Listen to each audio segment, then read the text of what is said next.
Right, I am really starting to question some facts and figures about some of the palm trees we grow here in the UK when it comes to hardiness, because we know we've had a bad winter. This is my centre bed where most of the damage has occurred, unsurprisingly due to the fact it's open, sort of no fences, no little microclimates, it's open to wind, cold, wet, whatever the weather throws at it basically. So this is an area where in past years I have covered over totally, sort of boxed in, but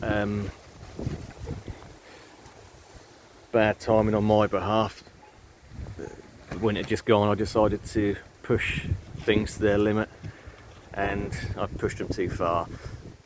So out of all the palms in the centre bed here, which we've got 1, 2, 3, 4, 5, 6, 7 palms and the sago palm at the front.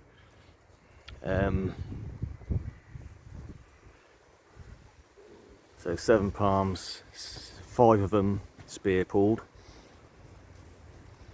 So the 2 that didn't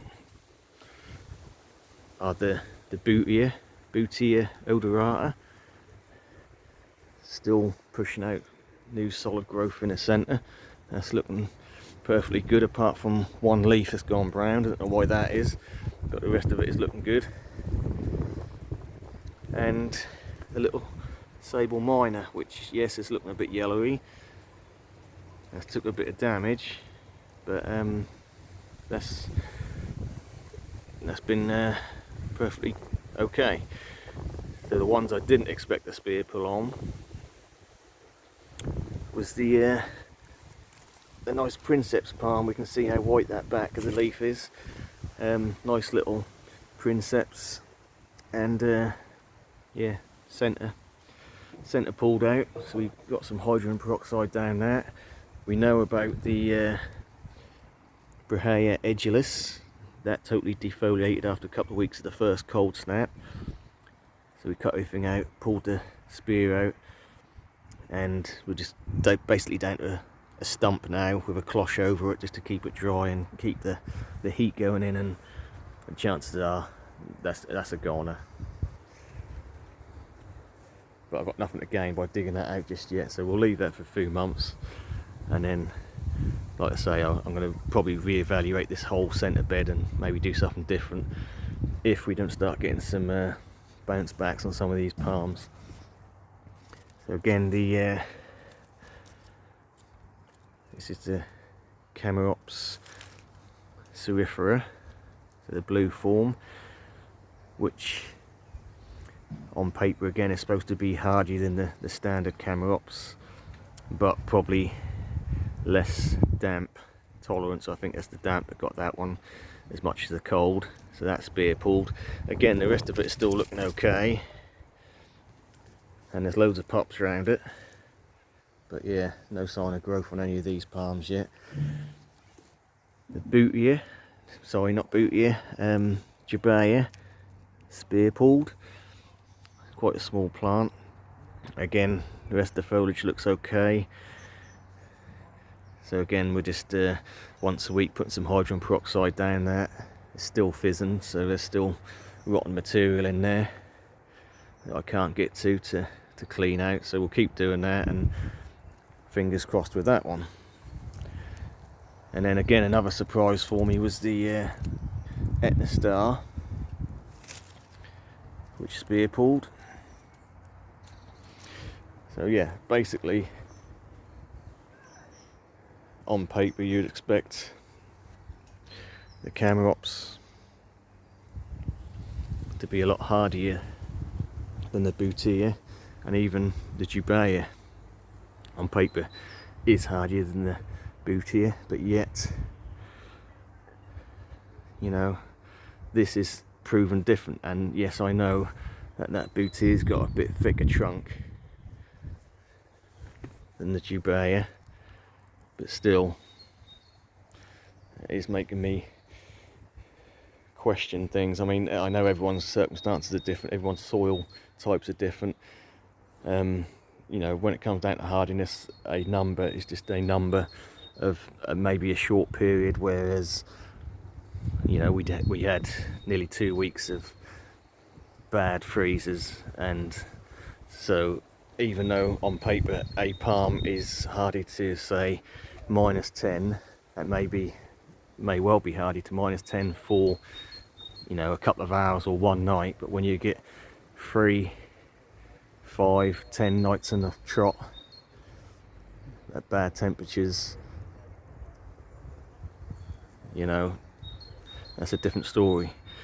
So anyway, so everything that we thought we knew about palm hardiness really, I would say, goes out the window to an extent. You just have to experiment, you know, where you are in the country, where are you in the world, and just try things, because what someone says you can't grow, you may be surprised and you can, or something you should be able to grow, maybe you can't. So it's trial and error, and don't let anyone tell you that, oh, that palm is bulletproof, you have no problem with that, or you can't grow that. Just try it and see. And that's what I've been doing, that's what I'll continue to do. So you may notice I have took the main cover off the Power Gerbaya, because I took the covers off the other Buteo Doratas. So I've watched all the covers down. I have got a tent over this one, or a little pop-up greenhouse, should I say, because yes, we had spear pull on that as well. So the Power Gerbaya looked green up to a month or two ago, then all the fronds basically lost all their colour, and